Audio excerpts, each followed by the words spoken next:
Assalamualaikum warahmatullahi wabarakatuh. Selamat berjumpa kembali teman-teman semuanya di channel Maraja Organik bersama saya Syamsul Umar, praktisi pertanian. Teman-teman semuanya, kebutuhan kalsium pada tanaman ini merupakan satu unsur yang diperlukan banyak di bawah dari keperluan nitrogen, fosfat, dan kalium. Kenapa kalsium ini penting? Karena kalsium ini berperan sebagai pembentuk dinding sel pada tanaman tersebut. Ditambah lagi manfaat-manfaat yang lain, diantaranya misalnya bisa memperkuat tanaman untuk mudah tidak stres dengan kondisi cuaca, bisa mengendalikan tanaman untuk lebih kuat dari serangan hama dan penyakit, termasuk juga bisa membantu kehijauan daun. Teman-teman semuanya, yang umum kita kenal bahwa kebutuhan kalsium itu sering dipenuhi dengan kapur pertanian atau kapur dolomit dengan rumus kimianya CaCO3. Nah itu, jadi unsur-unsur kalsium ini banyak sekali. Ada kalsium karbonat, ada kalsium hidroksida, ada lagi nanti kalsium nitrat, ada lagi kalsium amonium nitrat. Itu banyak sekali teman-teman. Nah, tetapi yang sering diaplikasikan oleh teman-teman petani itu lebih kepada kalsium dolomit. Kenapa? Karena harganya lebih murah. Walaupun perlu teman-teman pahami bahwa penggunaan kalsium di kapur pertanian atau dolomit ini butuh waktu yang lama untuk bisa diserap oleh tanaman kita. Nah, di kalsium kapur pertanian ataupun kapur dolomit itu kurang lebih memakan waktu 1 sampai dengan 3 bulan untuk proses perombakan sehingga nanti unsur Ca-nya itu bisa diserap oleh tanaman kita. Nah, tetapi jangan sampai dalam penggunaan kapur dolomit atau kapur pertanian ini berlebih. Karena kenapa? Kalsium ketika misalnya berlebih, dia bisa mengikat logam-logam yang ada di dalam tanah. Termasuk misalnya aluminium, termasuk misalnya Fe, bahkan fosfat sekalipun. Nah, oleh karenanya pemberian kalsium ini itu harus ada tolak ukurnya. Nah itu, tidak boleh kita memberikan sebanyak-banyaknya seperti itu, nggak boleh. Kenapa? Karena ketika dia berlebih, dia akan menjadikan tanah juga menjadi lebih padat. Dia juga bisa mengikat beberapa unsur-unsur nutrisi yang ada di dalam tanah, yang seharusnya ini bisa diserap juga oleh tanaman kita. Teman-teman, kalau kita melihat di toko-toko pertanian, itu biasanya ada kalsium nitrat, ada kalsium amonium nitrat. Nah, ini yang lebih sering digunakan untuk sintetiknya. Nah, walaupun sebenarnya kedua-duanya antara kapur dolomit, kapur pertanian, ini sama-sama mempunyai rumus kimia masing-masing.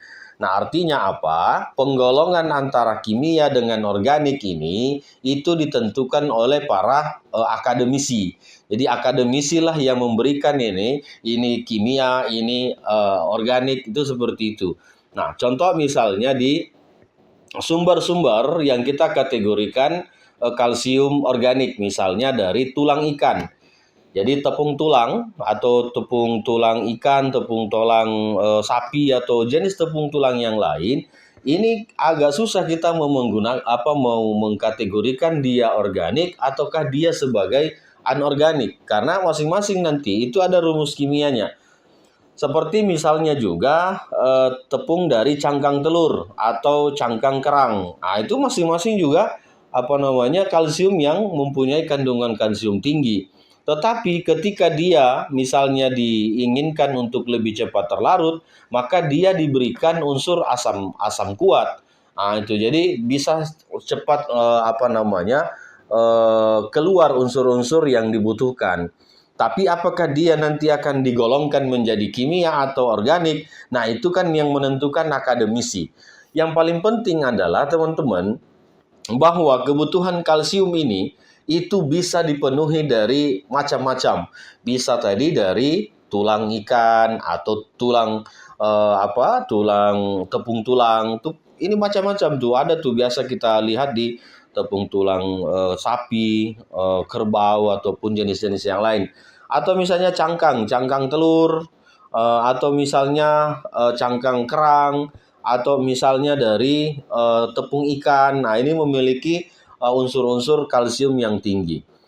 Tetapi kalau kita mau membeli yang sudah jadi, maka yang biasa di toko-toko itu adalah kalsium nitrat. Yang paling banyak itu adalah kalsium nitrat atau kodenya itu CN.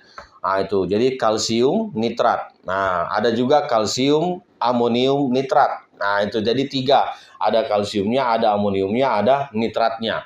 Itu rata-rata masing-masing pH-nya antara 6 sampai 7. Kenapa kalsium itu rata-rata di pH-nya 6 sampai 7, bahkan kalau dolomit itu bisa ada yang sampai 8. Karena masing-masing ini adalah sifatnya basah. Jadi kalsium itu sifatnya basah. Makanya di dalam pemberian kalsium itu harus disesuaikan dosis. Kenapa? Karena dia sifatnya basah. Kalau terlalu over, itu bisa menjadikan tanah kita menjadi basah. Jadi tidak lagi asam, tapi dia berubah menjadi basah. Nah, ketika dia basah inilah nanti dia akan mengikat ini beberapa unsur-unsur nutrisi yang lain atau logam yang lain. Teman-teman semuanya, pemberian nutrisi kalsium pada tanaman itu bukan pada saat dia sudah mau berbuah. Walaupun salah satu fungsinya adalah memperbaiki kualitas buah, tetapi pemberian yang tepat untuk kalsium itu di masa vegetatif, di masa setelah tanam. Kenapa? Karena inilah nanti yang membentuk dinding sel di batang, di daun. Agar apa? Agar tidak mudah diserang oleh hama dan penyakit. Kenapa penyakit itu sering menyerang pada tanaman kita? Karena salah satunya kekurangan kalsium, sehingga dinding sel, dinding sel tanamannya ini, batang, di daun, di ranting, ini lemah. Sehingga begitu dilakukan serangan oleh misalnya penggerek batang, maka mudah sekali untuk bisa menerobos dinding sel dari tanaman kita. Tetapi ketika kita memberikan unsur kalsium ini di masa vegetatif, tentu akan berbeda ceritanya. Tentu tanaman kita akan tidak mudah diserang oleh oleh penyakit. Karena penyakit itu sumbernya hanya 3. Kalau bukan virus, bakteri, ataupun jamur. Sementara ketiga-tiga patogen sumber patogen ini itu tidak menyukai pH-pH yang basah. Sementara kalau kalsium tentu pH-nya basah. Nah, itu analogi berpikirnya begitu. Jadi bukan kalsiumnya yang secara langsung membunuh patogen-patogen ini, tetapi karena pH kalsium ini basah atau lebih kepada netral, itu menyebabkan jamur ataupun bakteri, virus yang ada di areal tanaman kita itu bisa terhindarkan. Nah, itu teman-teman. Jadi bisa kita nanti akan perbandingkan, misalnya di tanaman teman-teman ada yang menggunakan kalsium, ada yang tidak. Nah, kita tes sekuat apa di antara keduanya ini menahan serangan hama dan penyakit. Pengalaman kami di dalam berbudidaya tidak lupa kami sering memberikan itu. Jadi kalsium ini sering kami berikan supaya apa? Di batangnya kuat, di rantingnya kuat, di daunnya kuat, tidak mudah terserang penyakit. Kenapa? Karena imunitasnya tinggi, dinding sel ini kuat, sehingga begitu ingin diterobos oleh hama, dia ada pertahanannya. Nah, seperti itu teman-teman. Jadi pemberian kalsium itu tidak di setelah tanaman sudah berbuah, tetapi di masa vegetatif. Nah, nanti setelah misalnya kalau contoh padi memasuki pramordia, itu dia serentak keluar bunganya. Nah, itu serentak keluar malainya kalau di padi itu. Nanti Anda perhatikan teman-teman, ketika memberikan kalsium di masa vegetatif, maka keluarnya malai itu akan serentak. Nah, itu kan biasa kita lihat di padi, ada yang sudah keluar, ada yang belum malainya, ada yang sudah menguning, ada yang masih hijau. Nah, di sini nanti bisa juga menyebabkan penurunan dari produktivitas kita, panen kita. Kenapa? Karena yang belum terisi tadi ini itu kan nanti tidak akan menjadi beras atau tidak menjadi bulir padi. Tapi ketika kita menggunakan kalsium, maka keluarnya buah nanti itu akan bersamaan.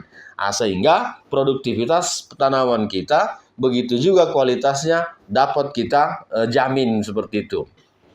Nah, teman-teman, kami mempunyai satu formulasi kalsium yang kami gandeng dengan nitrat, yang kami gandeng dengan fosfat, yang kami gandeng dengan magnesium, yang kami gandeng dengan Fe atau besi. Nah, itu kami gandeng.